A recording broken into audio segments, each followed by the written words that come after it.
오늘 2부 예배에 오신 여러분 모두를 축복하고 환영합니다. 영상실에 계신 분들, 그리고 주차장, 각 가정 삶의 현장 먼 내국에서 유튜브로 이 예배를 들으시는 우리 연결고리 가족 여러분 모두에게 하나님의 크신 은혜와 축복이, 또 행복이, 또 기쁨이, 간증이 될 수 있기를 주의 이름으로 축복합니다. 영의 눈이 열려야 육의 눈이 열릴 수 있습니다. 여러분 바라기는 눈이 열릴 수 있기를, 그래서 여러분 세상의 모든 것을 볼 수 있는, 또 잡을 수 있는, 누릴 수 있는 그런 축복이 여러분 모두에게 있기를 주님의 이름으로 축복합니다. 잠 번연의 철로 역정에 보면 천성을 향해 가는 크리스찬이 그 천성을 향해 가는 길에 원치 아니하는, 예기치 아니하는 이런저런 문제들, 어려움들, 광야를, 그리고 그 깊은 골짜기를 만나게 됩니다.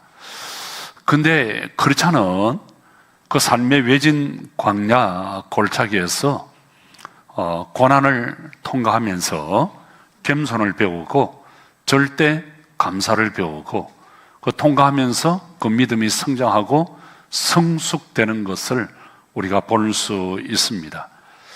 우리가 살아가면서 원치 아니한 이런저런 문제를 만날 때가 있죠. 건강의 문제도 만나고, 가정의 문제도 만나고, 또 어떤 직장, 비즈니스의 문제를 만나고, 또 어떤 관계의 어려움을 만날 때가 있습니다. 그 고난, 그 고통, 그 아픔이죠. 대단의 외로움이죠.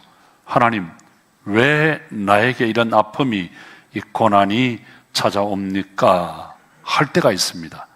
그러나 그 삶의 가시 아픔은 아픔이지만, 고난이지만, 고통이지만 우리를 향한 하나님의 선물이라는 것을 기억하시기를 바랍니다.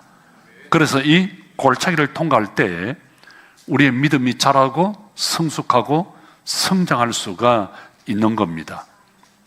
여러분, 우리가 짧은 나그네 인생을 살아가면서 수없이 많은 일들을 만나게 되잖아요. 이런저런 고난 고통을 만나게 되죠.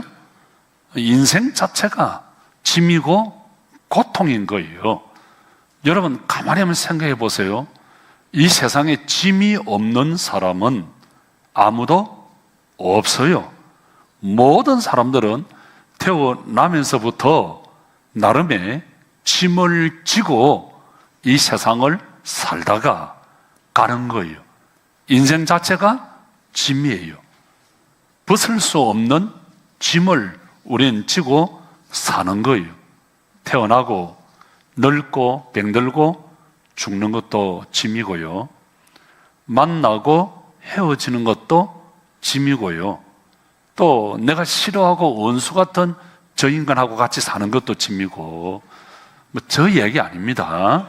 또 아주 꼴보기 싫은 사람을 만나는 것도 짐일 수 있고요, 가난도 짐이고 잘 사는 것도 짐이고요, 질병도 짐이고 건강도 짐이에요.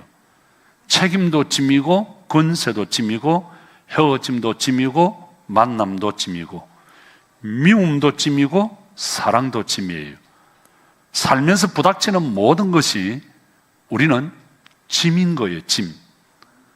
그러나 어차피 우리가 이 세상에 태어난 이상 우리는 인생이라는 무거운 짐을 지고 살아갈 수밖에 없는 거예요. 아프리카 원주민들은 강을 건널 때 큰 돌덩이를 안고 강을 건넌다고 합니다.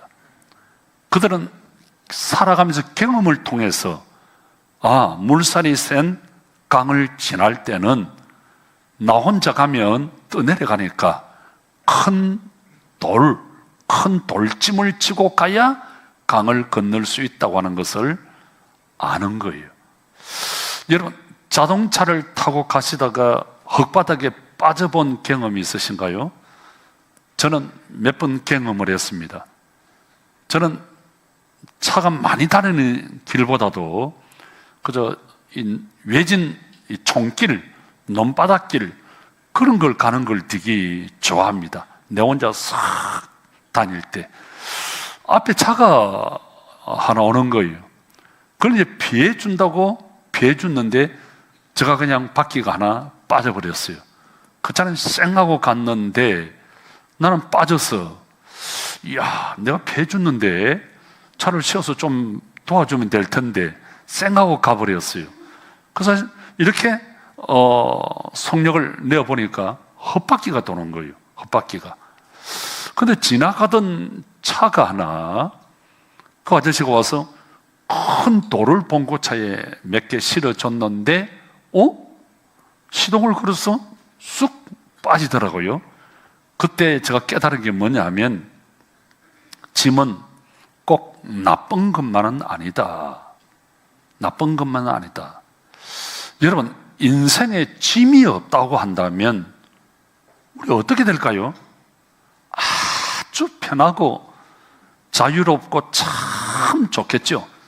잔소리하던 이 할멈이 없다 그러면 얼마나 여러분 편할까요? 몇 끼를 챙겨줄 영감탱이가 없다 그러면 얼마나 날개 돋은 듯이 편하고 좋을까요? 성가시는 자식이 없다면 얼마나 홀가분하고 좋을까요? 부담해야 할 부모님이 안 계시면 얼마나 편하고 좋을까요? 그런데 그러면 가정이란 게 있을까요? 가족이란 게 여러분 있을까요? 행복이란 게 있을까요? 없어요.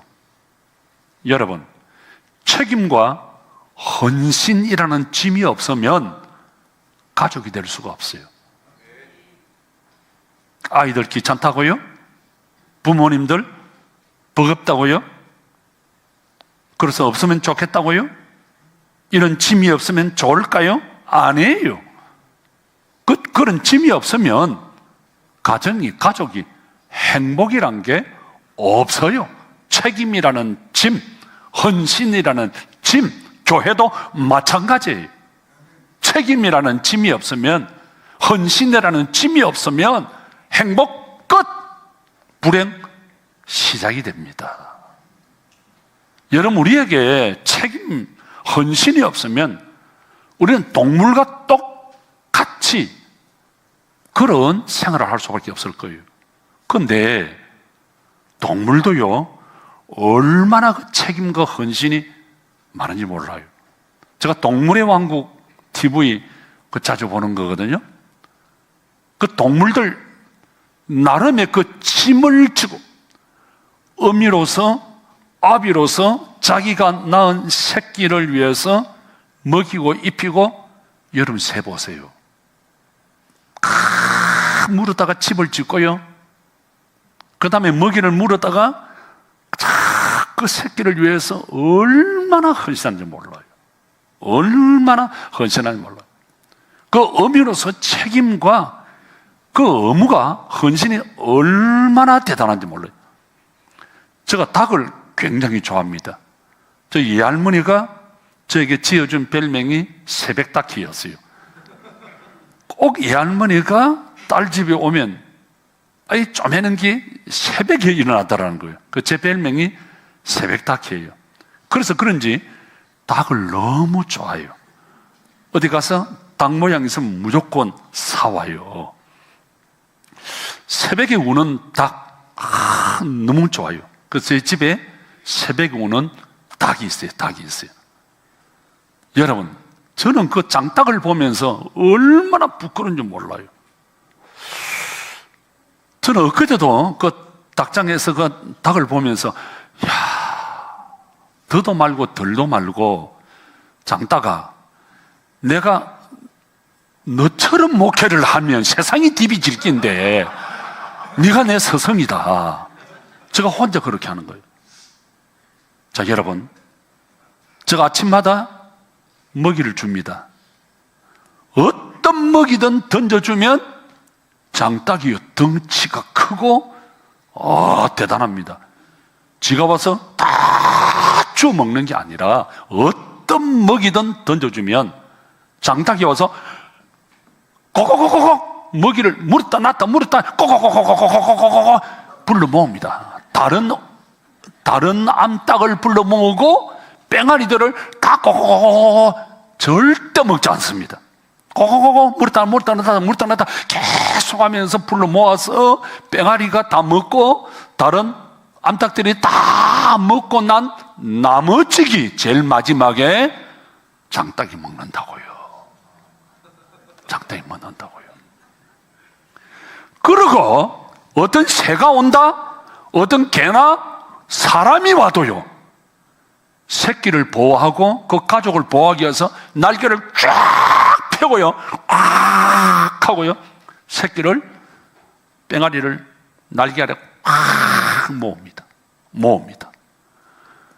사람이 가면요, 그냥 그 닭이요, 사람한테만 사정없이 평소에는 그렇게 겁이 많은데 뺑아리를 가진 어미닭은요, 사람한테 개한테도 쥐 죽을 생각 달라듭니다. 제가 그걸 가만히 보면서요, 이야, 목사는 저래야 되는구나. 왜 나는 내가 먼저 먹겠다고 저렇게 했지? 왜 나는 우리 교인들을 보호를 안 하지?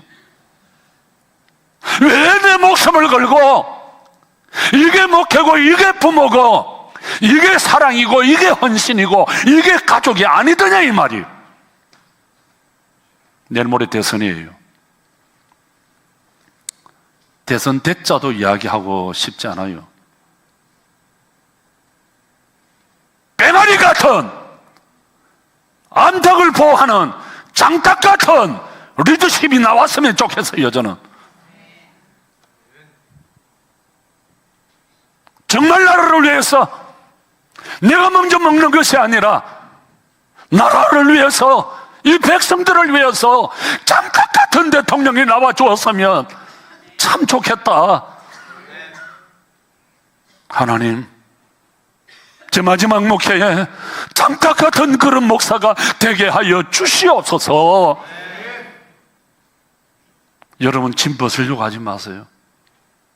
에이, 무거운 짐 벗어버리자. 가족이 어떻게 돼요? 아버지가 짐을 벗어버리면 그 가정이 어떻게 돼요? 선생님이 짐을 벗어버리면 그 아이들이 어떻게 돼요? 사장님이 짐을 벗어버리면 그 회사가 어떻게 돼요? 리더십은 욕을 먹는 겁니다. 철없는 아이들은 아빠에게, 엄마에게 이런저런 이야기를 할 수 있는 거예요. 학생들은 선생님에게 이런저런 이야기를 할 수 있는 거예요. 짐이 없는 사람은 이 세상에 아무도 없다. 여러분, 가정에서 아버지의 짐이, 어머니의 짐이 얼마나 무겁나요? 아이들이 그거 아나요? 아무것도 없는데 엄마 계속 달라는 거예요. 어느 부모가 아이들에게 맛있는 거 안 사주고 싶고 좋은 거 안 사주고 싶은 부모가 어디 있겠어요? 회사도 꼭 마찬가지예요. 그래서 우리는 다 회사를 다니고 있잖아요. 회사 대표의 사장님의 그 집 마음을 좀 알아주고 이해했으면 좋겠어요. 엄마 아빠의 그 무거운 짐을 좀 알아주고 이해했으면 좋겠어요. 여러분 기억하세요? 어차피 우리는 인간으로 태어나서 태어나는 그 순간부터 인생의 짐을 지고 죽는 그날까지 인생의 짐을 지고 가는 거예요. 벗을 수 없어요. 벗어도 되는 게 아니에요. 그래서 어차피 지는 짐, 저는 소풍처럼 행복하게 이 짐을 지고 가자. 그래서 늘 인생은 만남은 행복이다. 소풍처럼 행복하게 이 인생의 짐을 지자. 그럼 교회 생활은 더 행복하게, 더 기쁨으로, 다시 할게요, 더 행복하게, 더 기쁨으로, 더 즐겁게, 더 재미있게 교회 생활을 하자. 그래서 성경에 우리 예수님이 항상 기뻐하라, 범사에 감사하라. 이는 너희를 향하신 너희를 향하신 하나님의 뜻이다. 짐이 있는데 기쁨으로 어떤 일을 만나든지 감사하면서 그렇게 사는 것이 하나님의 뜻인 줄 믿습니다. 여러분 뉴스를 보셨죠? 어제도 러시아가 우크라이나의 드론을 공격해서 난리가 났어요. 지금 갑자기 가자 지구에서 벌어지는 일들 너무 그냥 배가 고팠어. 그냥 음식 하나 떨어지면 수백 수천 명이 달라들어서 막 사고가 생기니까 자동차로 나눠줄 수 없어요. 비행기를 타고 가면서 그냥 떨구는 거예요.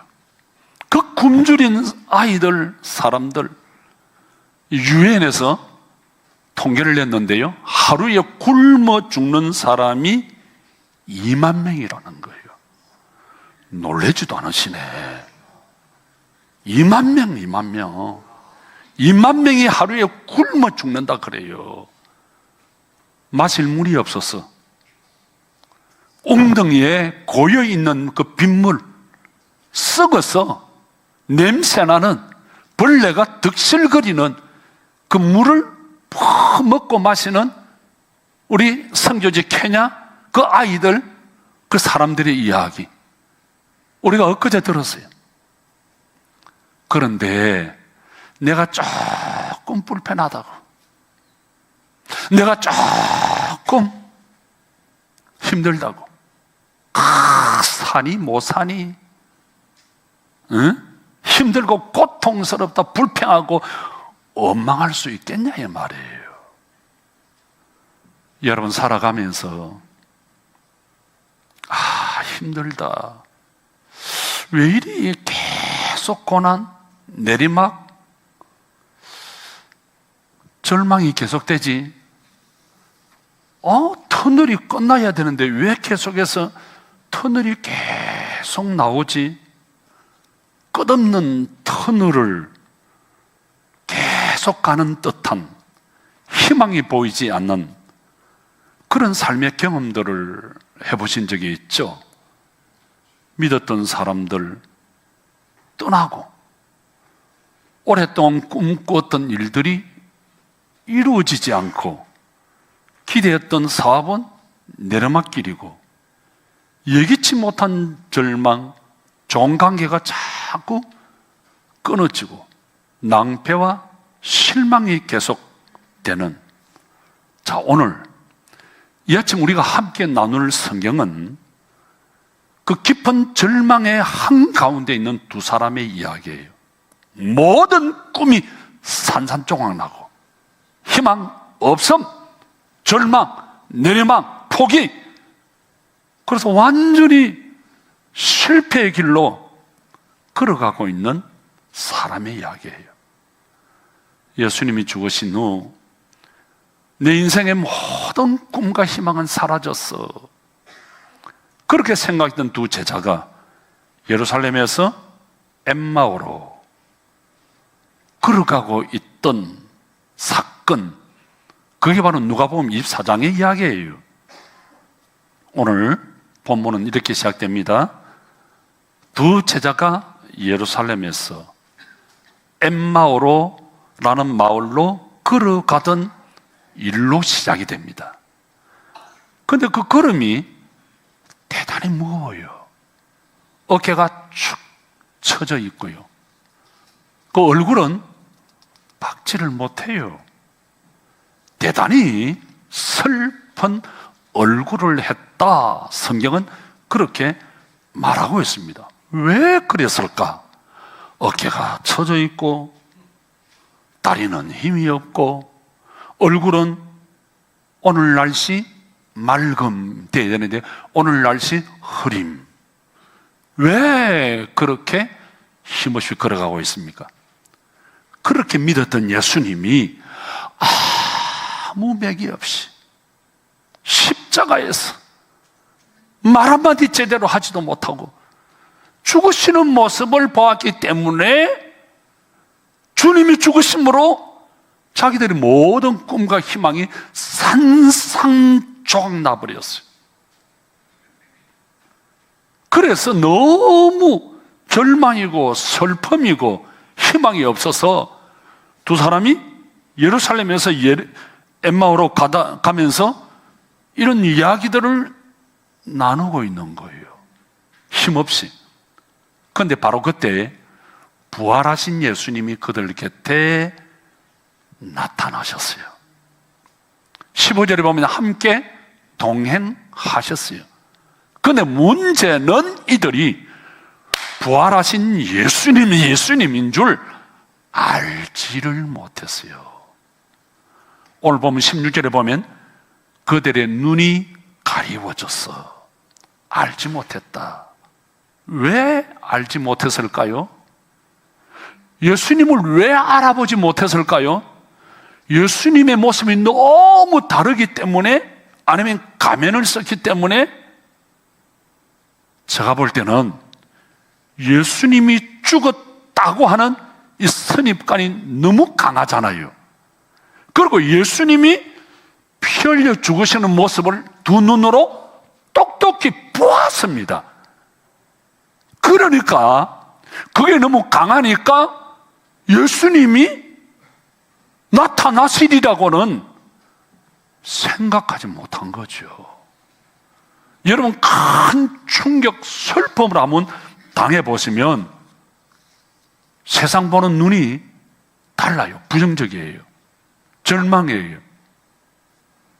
하나님께서 내 곁에 함께 하시는데 하나님의 역사를 몰라요. 하나님이 도우시는데 그걸 몰라요. 여러분, 우리가 영적 눈이 어두우면 하나님이 나와 함께 하시고 하나님이 나와 동행하시고 하나님이 나와 함께 이야기하시는데 하나님이 나와 함께 하심을 알 수가 없어요. 엠마오로 가는 제자가 딱 그랬어요. 그런데 오늘 25절 말씀에 보면 우리 예수님께서 그 제자들의 그 문제를 터치하시잖아. 뭐라 그럽니까? 꾸짖으셨다. 그리고 구약 모세 오경 율법에 나오는 예수님에 관한 말씀, 선지자들의 글에 나오는 예수님의 말씀을 풀어주시는 거예요.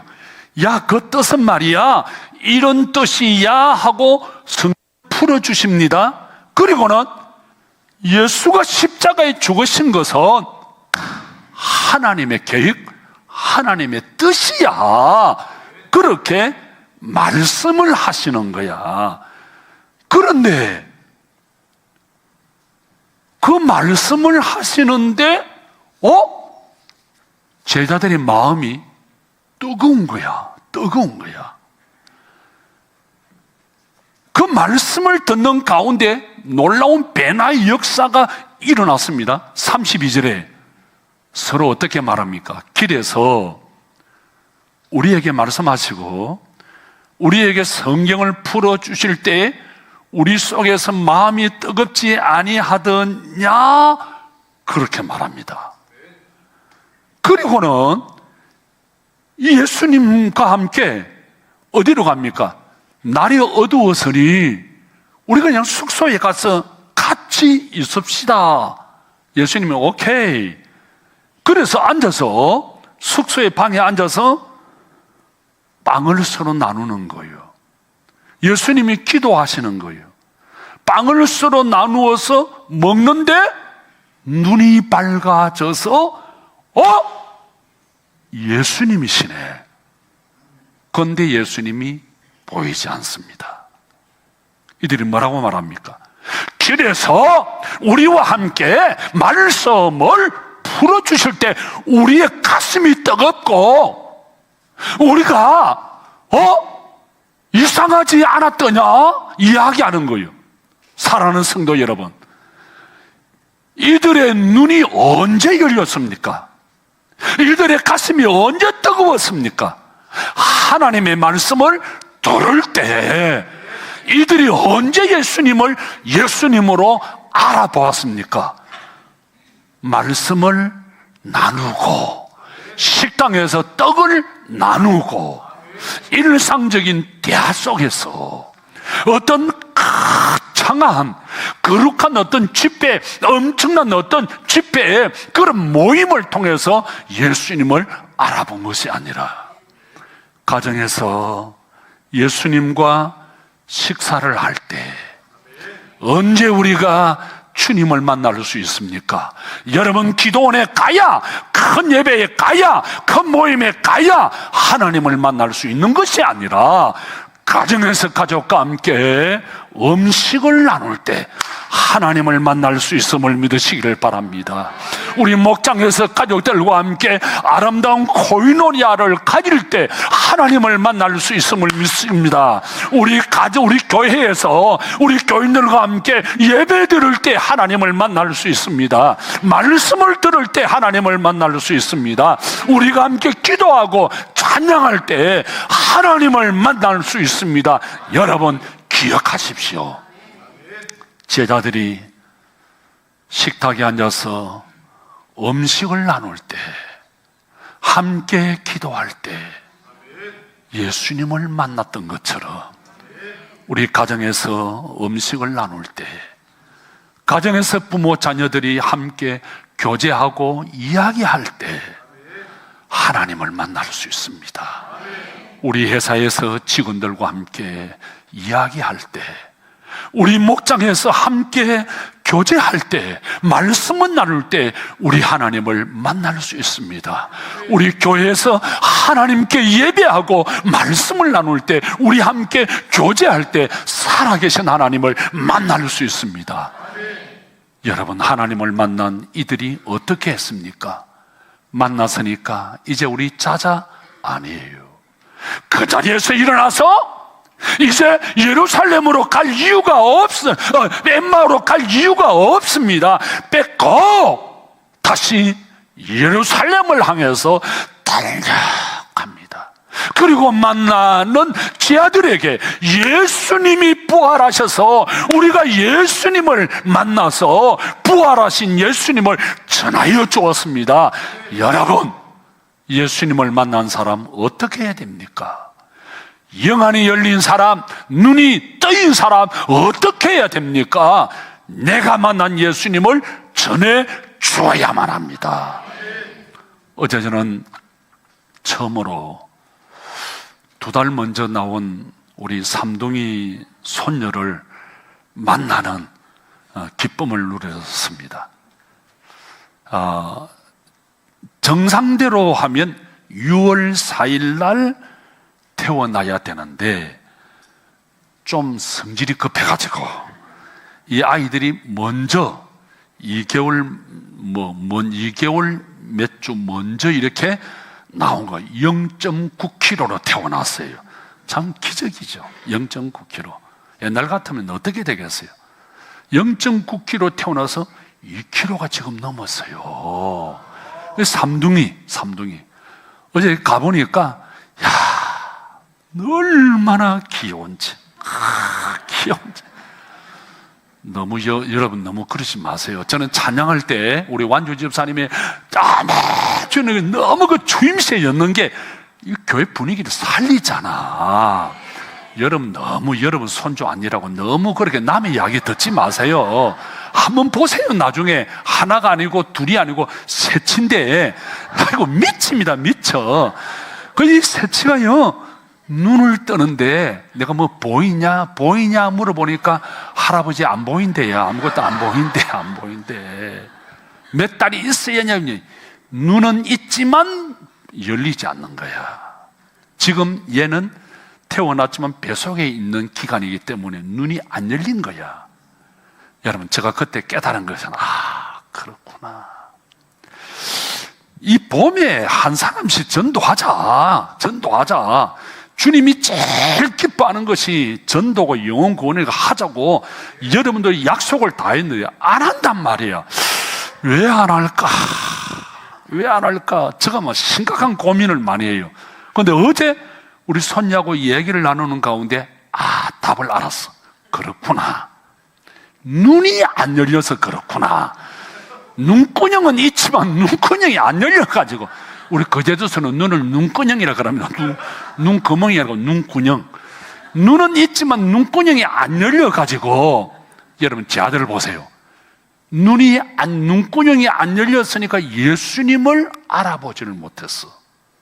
그리고는 부활하신 예수님을 전도하지 못했어.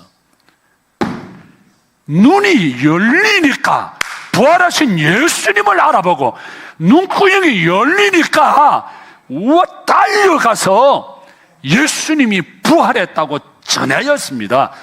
여러분, 눈이 열리기를 축복합니다.